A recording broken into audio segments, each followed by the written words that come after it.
And repeat after me. I take refuge in the Buddha. I take refuge in the Buddha. I take refuge in the Dharma. I take refuge in the Dharma. I take refuge in the Sangha. I take refuge in the Sangha. Keeping the palms joined.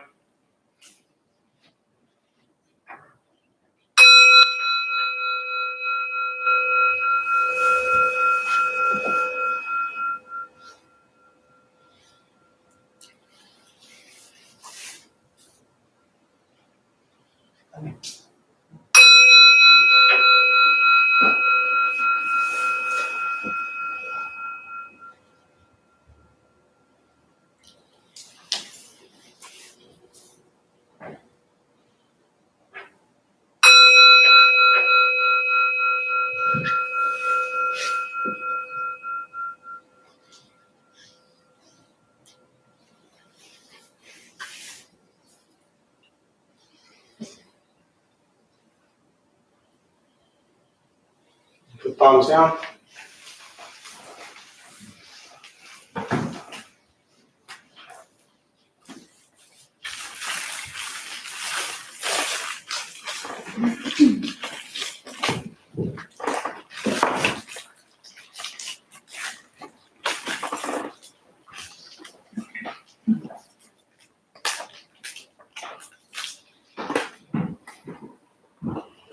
So welcome everybody.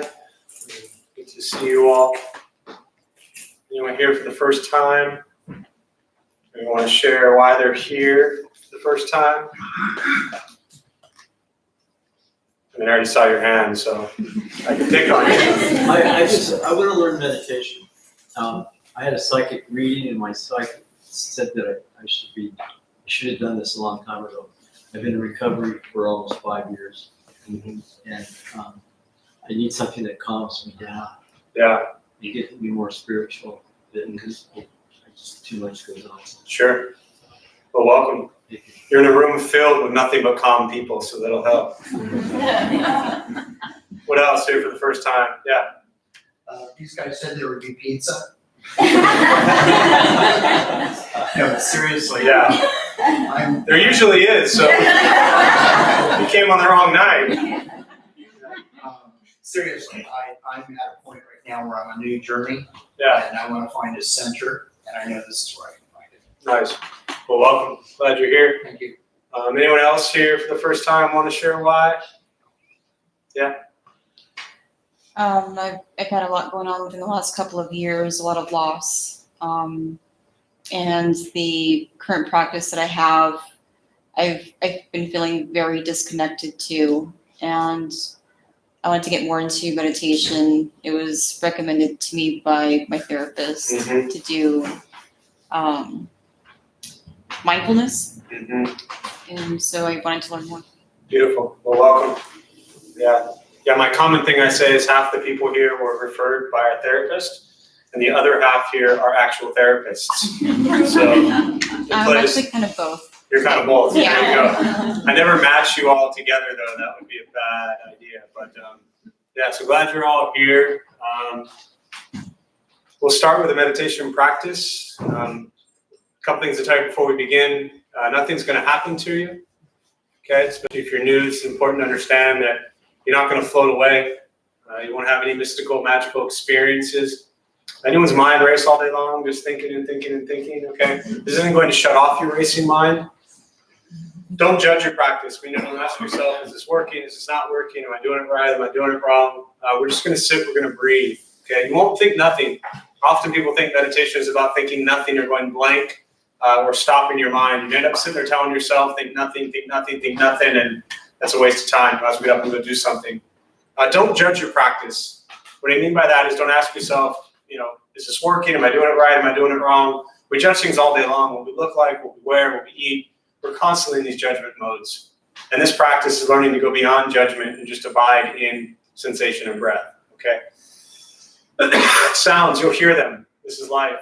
Life is filled with sounds, chaos. The practice of meditation is not escaping from it, but learning to be quiet within all of the chaos. Posture, you want to be comfortable, right? If you're on the cushions, often it helps if you slide to the front third, pushing the stomach forward. Allows the back to straighten. Shoulders are relaxed. Hands are on the knees or in the lap, whatever's comfortable. If you're on the chairs or benches, also trying to sit up straight. Relaxing the shoulders. If you need to move during meditation, simply move. Movement doesn't make you a bad meditator, just means your leg hurts. I will guide us as we begin. Right? We'll settle into a little bit of silence. Most important with the practice, don't expect anything from this. We're just going to sit and breathe. I'll say things periodically to either wake you up because you've fallen asleep or remind you that you're lost in thought and just bring you back to present moment. All right?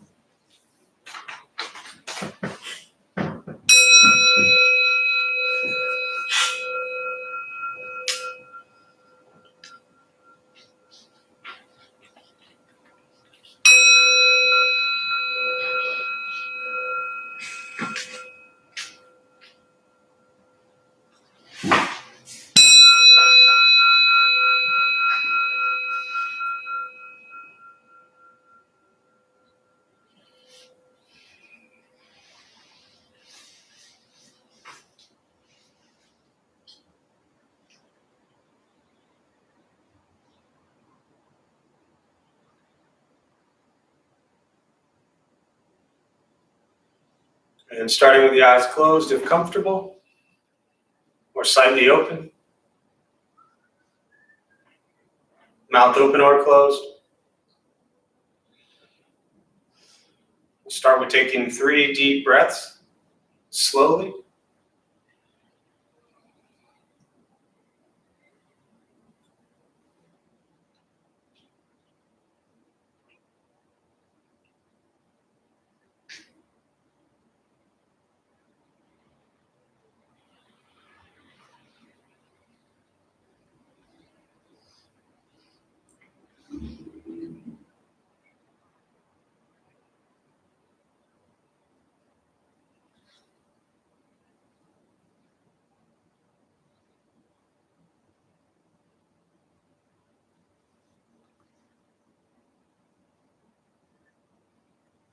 And eventually, settle into a natural rhythm of the breath.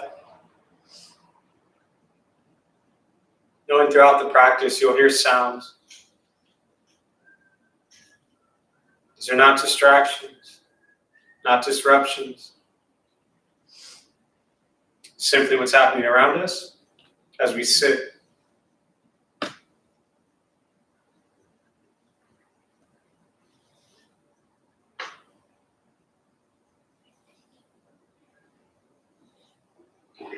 Noticing the mind as it wanders, jumping from thought to thought.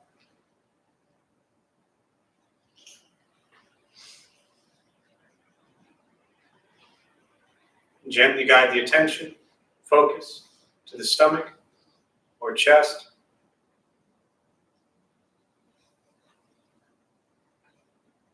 Breathing in, feel them rise.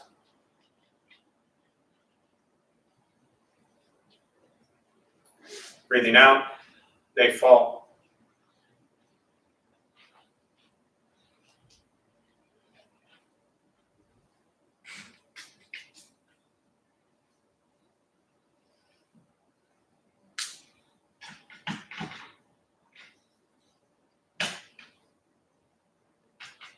Simply continue this practice, observing sensation of breath.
As the mind wanders, lost in thought, recognize it.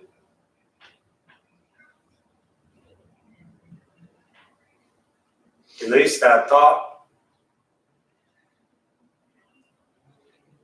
Return attention, focus to the breath.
Where is your mind?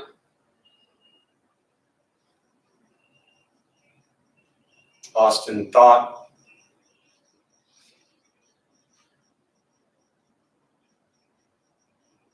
Return attention, focus to the breath.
letting go of expectations,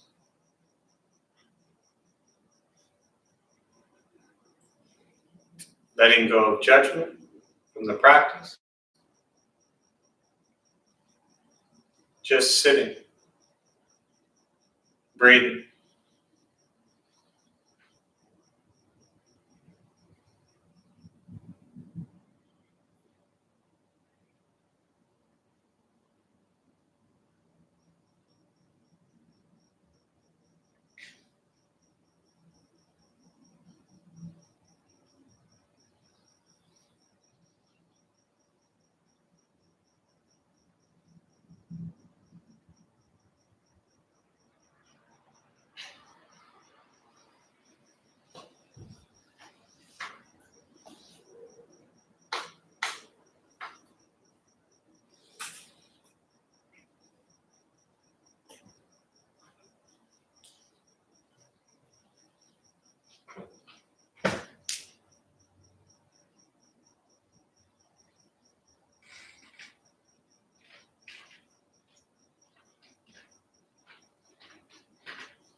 Keeping the mind alert,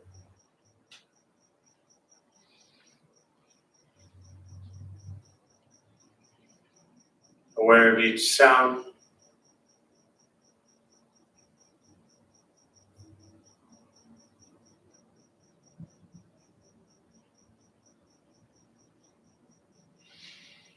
each thought,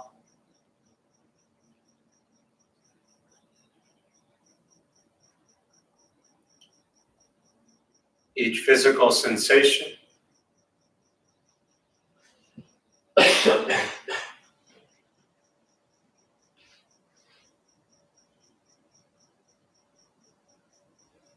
Yet concerned with nothing but sitting, breathing.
And with the body still, rested,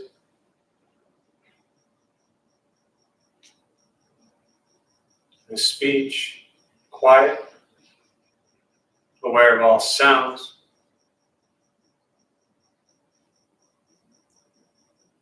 and the mind learning to settle.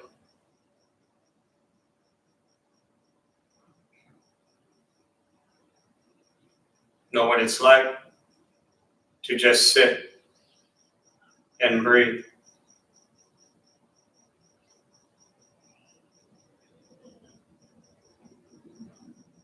Knowing with each breath, there's nothing else to do.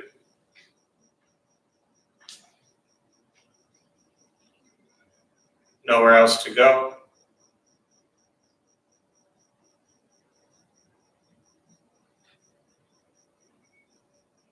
No one else to be.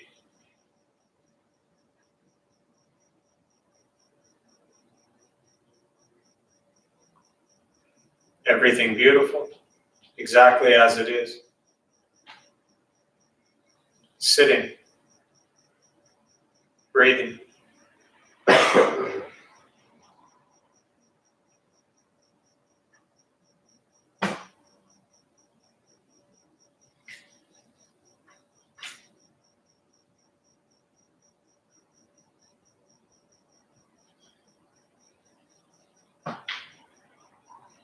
Once again, taking 3 deep breaths, slowly.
And as you slowly open the eyes,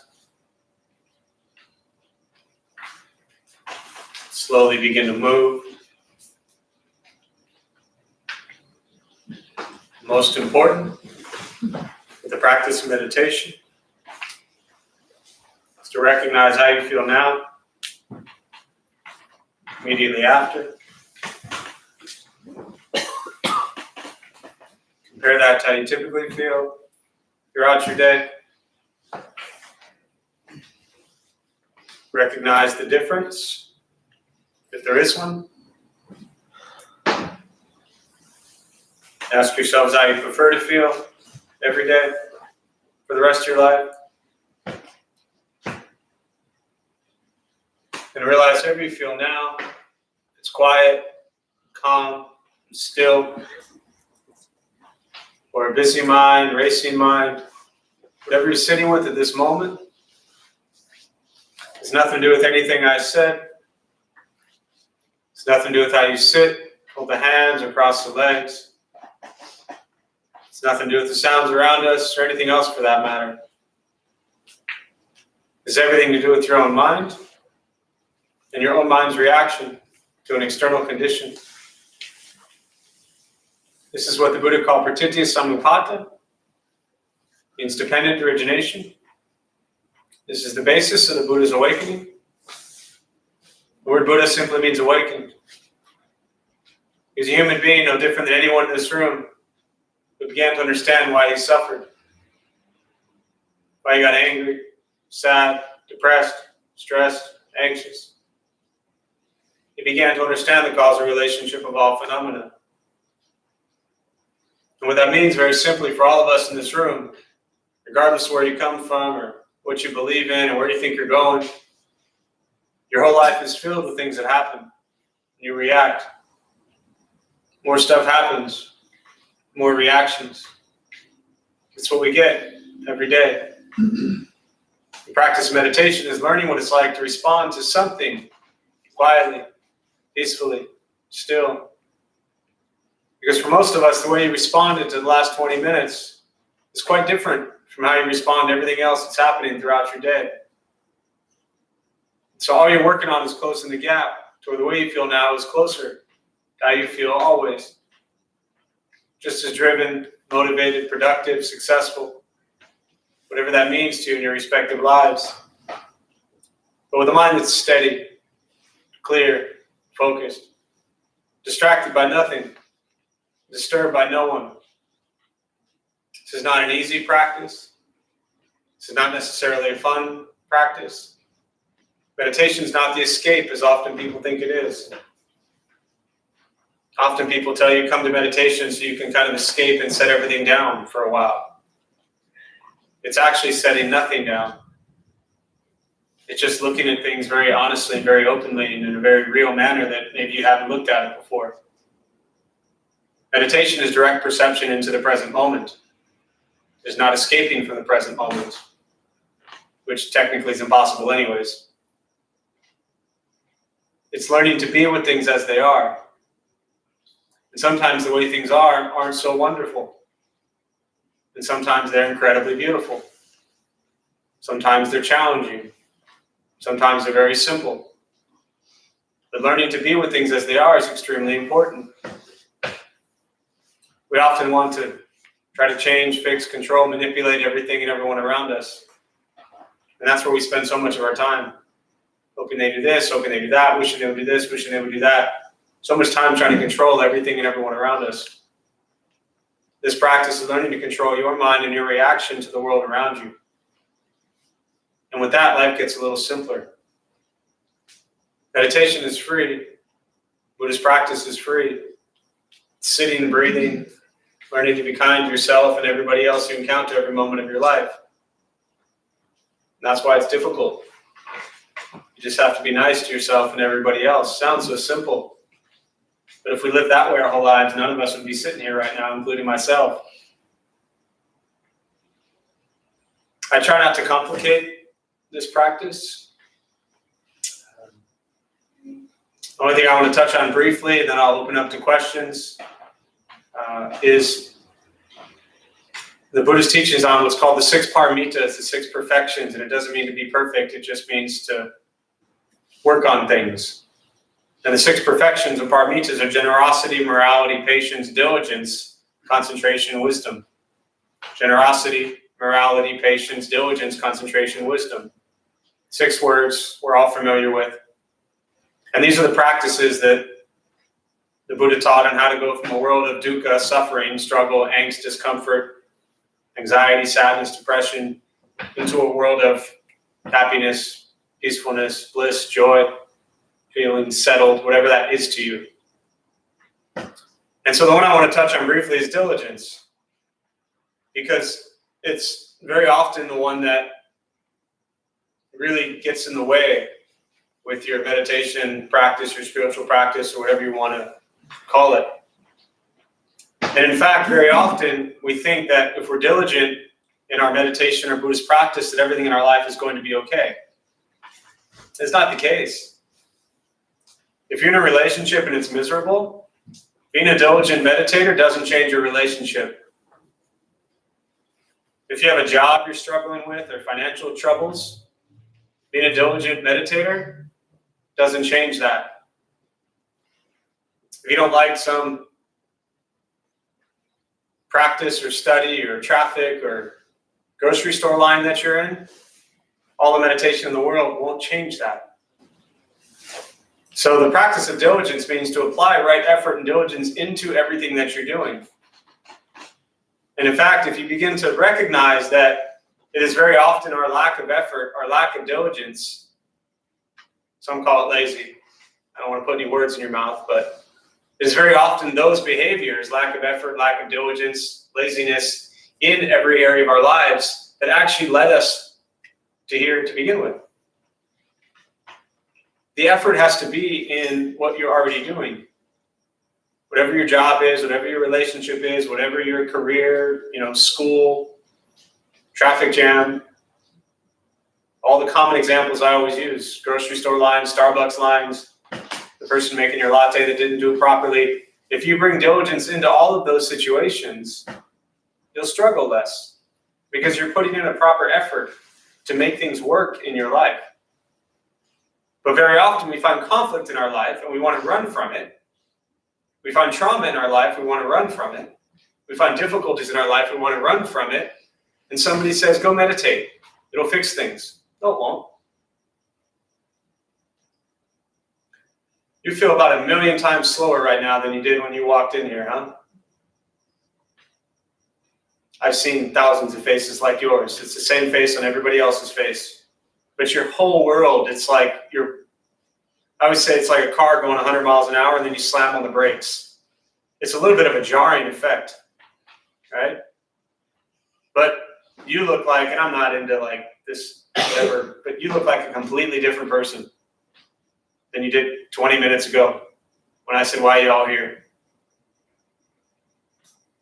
You feel different? Yes. Yeah. Completely. Completely different. I'm just picking on you because it's like this drastic change.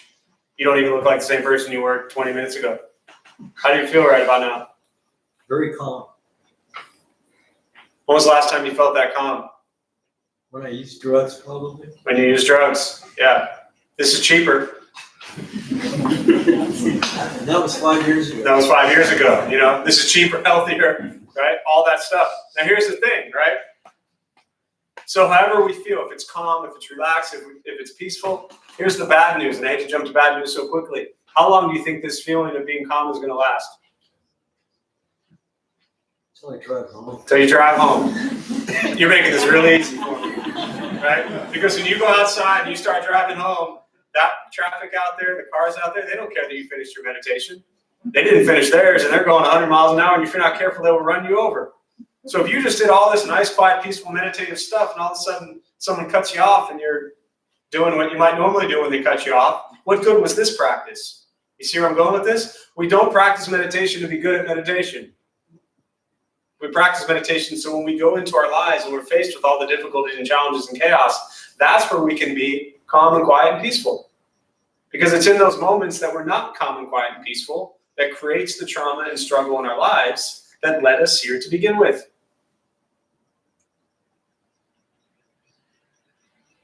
And that is very different from how most people enter meditation practice. It's very different from how I entered it. 20 years ago, being angry, depressed, and pissed off at everything, someone said, go meditate, it'll calm you down. It did. But then I kept doing the same things that were making me angry, depressed, and pissed off. So I really wasn't getting anywhere until you stop doing the things that cause so much. And whether it's anger, sadness, stress, anxiety, depression, whatever those words are, very interchangeable, whatever those emotional challenges are. When you stop doing the things that cause you to feel that way, there's less of a drastic need to go meditate. But one of those paramitas is also patience. So be patient with yourself. It's not a quick fix. It's not an overnight solution. You look to be about 40 years old. So if you've been anxious for 40 years, it's going to take more than a couple hours of meditation to calm you down. It takes a while. Huh? That was a compliment. My parents raised me right. I didn't listen, but they tried. So be patient with your practice. If you've been doing this for 3 weeks and all of a sudden you're like, oh, it's not really working yet, give it a couple more years. So I'll stop there, and I always just prefer to open up to questions, meditation, Buddhist practice, anything you're sitting with that I can address, and we'll go from there. How often do you meditate? I do what I just did every day. So, I'll sit guaranteed every day for 5 minutes, at the very least. Every single day. It's what I've been preaching for years. Every day for 5 minutes. If I sit 10 minutes, 20 minutes, great. But I'm not someone who sits down and is like, okay, I got to get my 2 hours of meditation in. I got a lot of stuff to do. I got to run this crazy place. You think that's fun and easy? So again, for someone who's newer to meditation or anyone who's newer to meditation, the important part is not that like you find an hour of your day to make sure you meditate. That ain't going to happen, and you're going to end up staring at your watch for 55 minutes wondering if you're done yet, and probably think about all the stuff. So my important recommendation for people who are newer, do this every day for 5 minutes. That's it. If you roam in here and you're here for the first time and I say take an hour every day or 20 minutes every day and do meditation practice, what's the likelihood of that happening? 0. If I say do 5 minutes every day, it goes up to like 0.1%. I like those odds. So make this a 5-minute practice every day. Make it a habit, an habitual routine, pattern, behavior. Just like brushing your teeth, combing your hair. I don't do that anymore. But brush your teeth. You don't either. There's a couple of us don't got to worry about that. I was pointing to you. You missed it, but you got it. Yeah.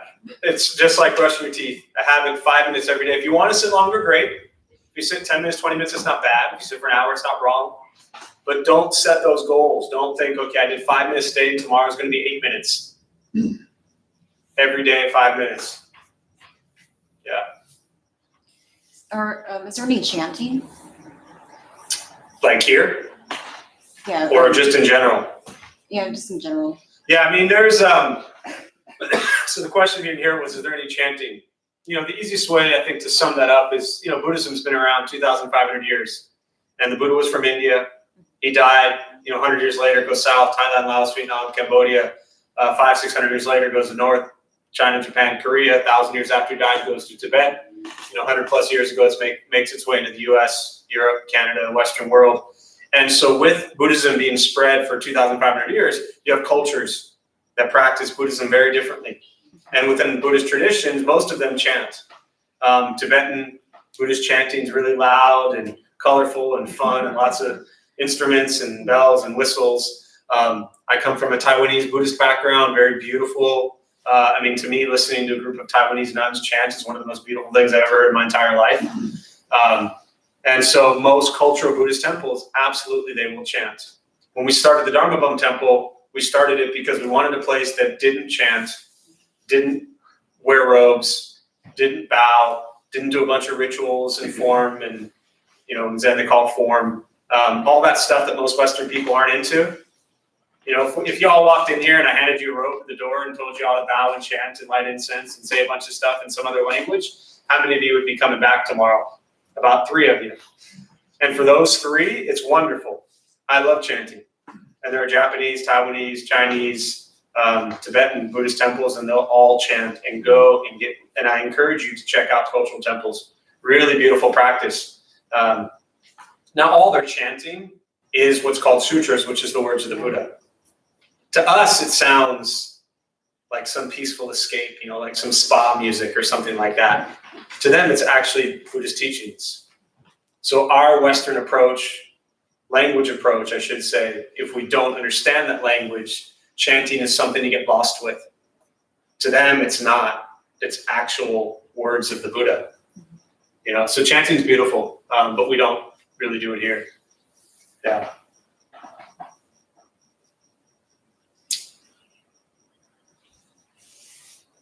Other questions?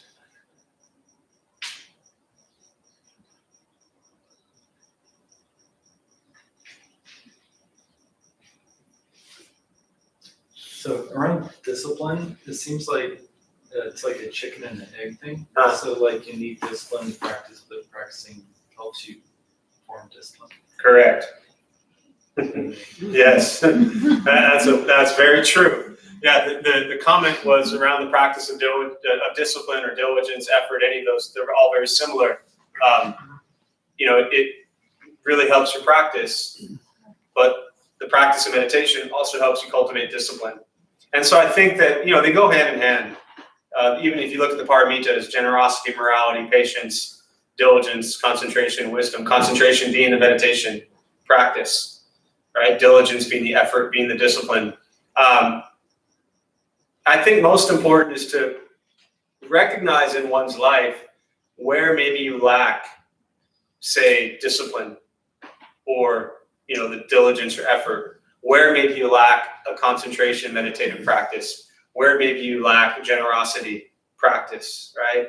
Where maybe you lack the patience or morality practice. Begin to explore in your own life, as we all should, I feel, as practitioners, explore where do we struggle in those areas, and begin to kind of slowly, the paramitas are not like the Eightfold Path, correct views, thought, speech, action, livelihood, effort, mindfulness, concentration. Those are all kind of in order.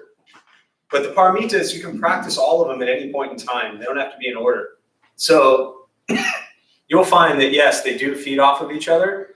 And if your concentration, meditation, practice, if your generosity of giving to yourself and taking care of you and others is lacking, then there's also a good chance that maybe the discipline or diligence or effort is lacking, right? So they do feed off of each other. I don't really have the quick solution of how to address that, just the awareness of when you're struggling in one or two of those, you might be struggling in all of them. That makes sense? And when some are stronger in our lives than others, then it also, confidence is there, the emotional support that we give ourselves and is there. And then, we're very easily emotionally swayed by everything. Just by everything. Do most of you have a preference on how you like your cereal? I'm new here, grew up eating Fruit Loops or Cheerios or, whatever, do we like it, Lucky Charms? Do you like the marshmallows right when they come out of the box and they're still crunchy? Or do you like them to sit in the milk for a while and they get soft? When you eat like Cocoa Puffs or Cocoa Krispies, do you like it right out of the box where it's crunchy, or do you like it soft because that means they've soaked in the milk a long time and now the milk is like more chocolatey, but now you got like chewy Cocoa Puffs. So, right, you know what I'm saying? So it's a trade-off, because I love the chocolate milk part, but I didn't like the chewy Cocoa Puffs. And you all came to learn about Buddhism. This is like the advanced Buddhist teaching on, very little milk, a lot of milk, right? My point is that just think about this silly, it was the first thing that came to my mind, and I never used that before, but it's a really good one. Think about the silliness we apply to eating cereal, or anything else you eat for that matter, how you like your food prepared. I always talk about your clothes and things like that, right? How much time we spend focused on these silly little things that don't really mean anything. And then we think about things in our lives that are actually serious and meaningful, that cause like emotional trauma and stress. Most of us don't go through emotional trauma because our cereal is not done properly. But we think of all the other challenges in our lives, and they're pretty heavy. And then we want to figure out, how do I apply meditation and Buddhist practice to deal with things in my life that are important? Yet we're still wrapped up in making sure our cereal is done properly. So my suggestion always is, find the simple things in your life that you go through, the foods you eat, the clothes you wear, the cars you drive, the people you talk to, the judgments you have all day long about everybody, and see if you can work on minimizing some of those, what we call attachments. Attachment to how we want everything to be, how we hope everything is, right? Because if we are attached to how our cereal is, we're definitely going to be attached to views we have about things that are important in our lives. So, baby steps. Yeah, I don't know where I ended up there, but something hopefully. So, yeah. Other questions? How do we come to terms with knowing that we don't have control over the things that we care about? You probably won't come to terms with that ever. That makes it easy. So the question, let me repeat that or rephrase it for you. Just your question was, how do we come to terms with things we care about that we can't control? Is that correct? Yeah. Okay. It's a common themed question. You know, I see it a lot in recovery communities, which we have a strong recovery community here. I see it a lot just in everyday life where people we know and love at whatever age, we care about them, we love them, and they're doing things that we don't like. Could be children, could be parents, could be whatever. Anyone in here like to control people or things?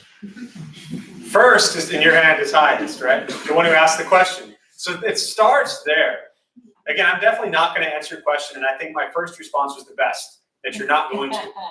But you can make what I would like to call maybe progress in this area by saying, recognizing you like to control, say, people. Not a good idea, because it doesn't work. It's extremely unhealthy. I mean, you know this, I know this, we've all been there, I've been there, it was half my life. Extremely toxic, extremely painful for us. Not to mention them, but the turmoil we put ourselves through, having some expectation of how we want others to be. And so first is to recognize that that level or amount of control that you're trying to enforce on people is really not fair. And I look at, what I learned from Buddhist teachings is it's all about holding up a mirror and reflecting back on myself. So let me ask you this. Have you ever had anyone in your life that had some expectation of how they wanted you to be?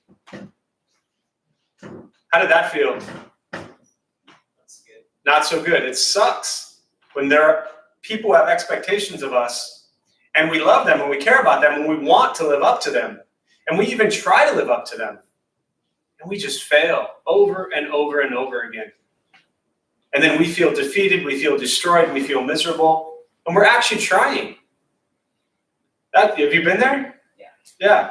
Now, you know how crappy that feels. So your question is really around, how do you stop doing that towards somebody else? Essentially, I guess, yeah.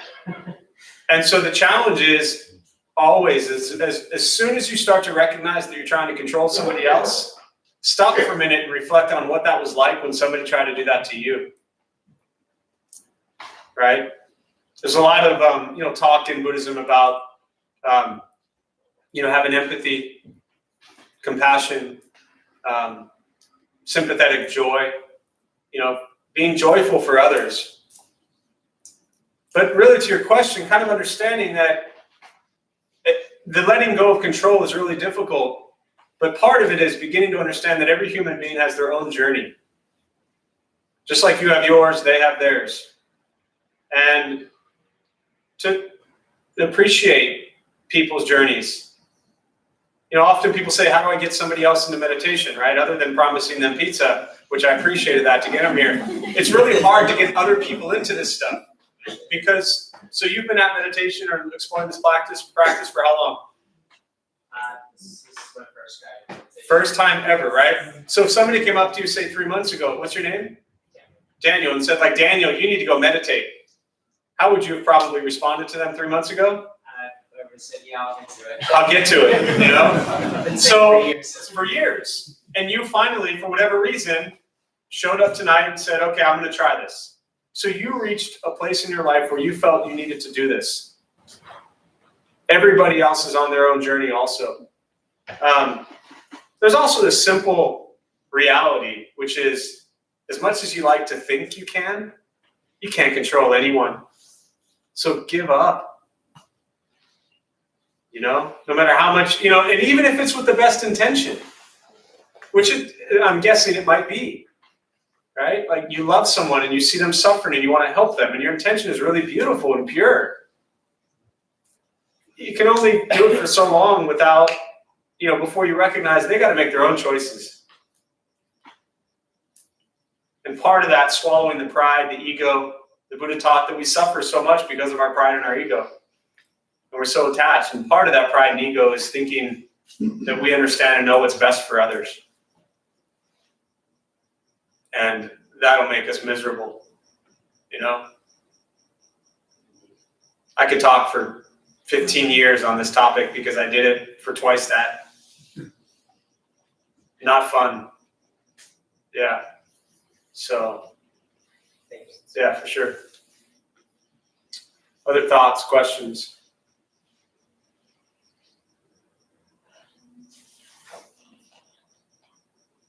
Thank you very much. Thank you. Yeah. Years of misery. You too can sit here. Sitting here. Here. Other thoughts, questions, or anything? Yeah, about 5 more minutes before we wrap up. Yeah. What was your experience like in Taiwan? My experience in Taiwan. So I'll kind of close with this thought.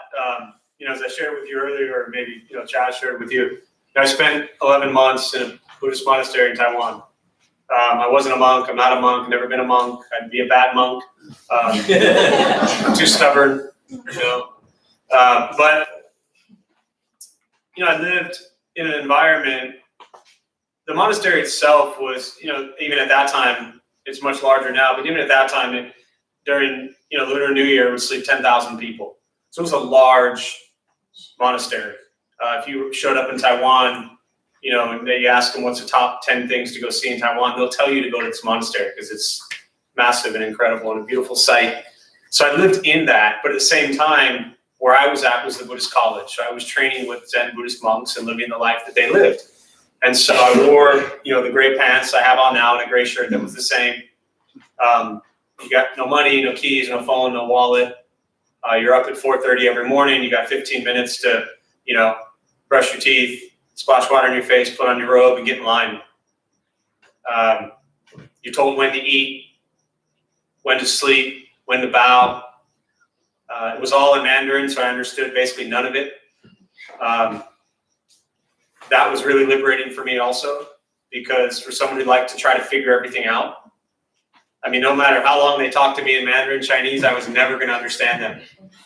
Eventually some stuff made sense, but so it's fascinating from that regard to actually be in an environment where I couldn't figure anything out. I just had to shut up and follow. How many of you here like to shut up and follow? Now you got one hand back there, who's that hand attached to? I saw one hand. Are you a happy person? Yeah, there you go, right? But that's kind of what I did. I put it in those terms where you just surrender. When I first got to the monastery, there was a nun, the very first day, and I was jet lagged, and it was crazy. And first day of Lunar New Year, huge celebration. And this nun, I don't even know who she was. I don't think I ever saw her again. She said, "Now that you're here, forget everything that you know." And I was like, okay. I love that advice. That wasn't easy, but you just surrender because, if they went and they jumped off a cliff, I wouldn't have done that. But surrendering and just trusting and following others was, for a guy like me, who had to control and win everything, that was really liberating. And, then you just have the daily routine of getting into a schedule and a routine and not questioning anything. I didn't ask people, why are we doing this? We ask everybody everything. We can't even walk across the street with asking why. Why is the hand flashing this way? Why is that car not turning right now? Everything. Daily life, eventually once you get in the routine, waking up at 4:30 is no big deal if you're going to bed at, 10:30. I learned to wash clothes on a washboard. From a kid who lived in a small town in India, everything you washed was on a washboard. You had, your robe and 2 sets of grays. That was it. Wash one, wear one. I didn't have to think 1 minute about what I was going to wear every day when I woke up. How liberating that was. What am I going to put on? What are my shoes? Do my shoes match my shirt? Does it match my socks? Does it match my hair? What color? What cologne? Where should I shop? Where am I going out? What a nightmare that was. I'll tell you 2 final stories on this because it's really fascinating to me. I think couple of the most profound realizations I had there. One was, there was a young guy. Anytime anyone who spoke English came in, they called me. They were like, "Jeff, so-and-so's here. Can you give him a tour?" So a kid from Canada, Colin, still remember his name. And it was a weekend, I don't know, Friday or Saturday. And he said, I'm giving him the tour around the monastery and teaching him stuff. And he said, so, you know, it was like Friday, you know, I said that, but he was like, hey, you want to go out tonight? You know, and I knew what that meant, you know, and I'm like, go out. I'm like, I live in a monastery, you know, and it wasn't like in the city and then I lived in the monastery. So he said, do you want to go out tonight? I'm like, go out. I live in a monastery. I'm like, this is out. Like we were walking around the grounds. And he said, well, what do you do to blow off steam? It's funny, I don't tell the story that much, but it's so important. And I said, blow off steam. I said, I don't have any steam to blow off. And that was mind-blowing to me and to him. Because we live, not traditionally, I mean, traditionally in this culture, Monday through Friday, you know, we have different hours, I get it. But we live kind of this Monday through Friday, stress ourselves out, trying to make money to pay for stuff we don't need and don't want. That's the Kerouac thing, Dharma bums. You know, buy a bunch of stuff you don't want, you throw it away, you buy more. And you continue that cycle. And then on the weekends, we're trying to like do a bunch of stuff to justify why we just spent 5 days doing stuff we were miserable at. And that repeats for most of our lives. And that sucks. Because it doesn't bring joy or happiness. So this idea of, it sucks if it doesn't bring you joy and happiness. If that life brings you joy and happiness, it's beautiful. For me, it sucked. So the idea of finally living a life where I don't blow off steam, where every day is like a vacation, what we refer to a vacation as. We live our whole lives to work up to getting 2 weeks of vacation a year. Every day there was a vacation, you know? That's why I didn't want to come back. But my master made me. And then the second story was, and I'll close on this, I walked into class one day and we would have different sutra, you know, meditation or Buddhist teaching classes. And there was a kid from India and he had a tweezers. He was plucking his beard. You got a nice beard there, right? Imagine plucking that. And I was like, what are you doing? He says, well, this is how we shave. I said, doesn't that hurt? He says, yeah, but this is all we got. He says, I pluck here one day and down here the next day. I was like, oh man, that's gotta hurt. So, you know, being a nice Jewish kid from San Diego, before I went to a monastery, I went to Costco and I bought like a year's worth of Gillette Mach 20 razors and stacks of razors, because God forbid I should be at a monastery and not have enough razors, you know? So I went to my room at the end of the night, came back the next day, and I handed him a razor and shaving cream. I'm like, dude, try this. Goes off, next day comes back, and he's all, you know, clean shaven, smiley. I was like, so how was it? And he says, oh my God, it was amazing. And he holds up the can of shaving cream and he says, but what's this for? So I never thought to tell him, like, you know, how to use it, which way to shave. I didn't think about that, right? So this was 14 years ago. And to this day, you know the cheap blue razors that nobody wants to buy? I use nothing but those. I don't use shaving cream. I use it until it's rusty. And it works just fine. And I'm a scruffy dude. But everything tells us, get the latest and greatest Gillette Mach razor or whatever. You know? So being around people that live in a world drastically different from what we're used to was the most profound thing. You learn meditation, you learn sutras, you learn to chant, you learn all kinds of stuff like that. But those things, those were cool. Those don't change your life. Seeing people go through the things I saw teach you about gratitude and humility, you know? So that's a short sample of what it was like. Yeah. Good times. Yeah. So I'll close on that. We'll join palms. May the benefit of this practice be shared with all beings in all directions. May all beings be at peace. May all be free from suffering. May any merit gained from this practice be transferred to Dylan Morales during his time of suffering, in his time of rebirth. May he be at peace, and may his family be at peace and free from suffering.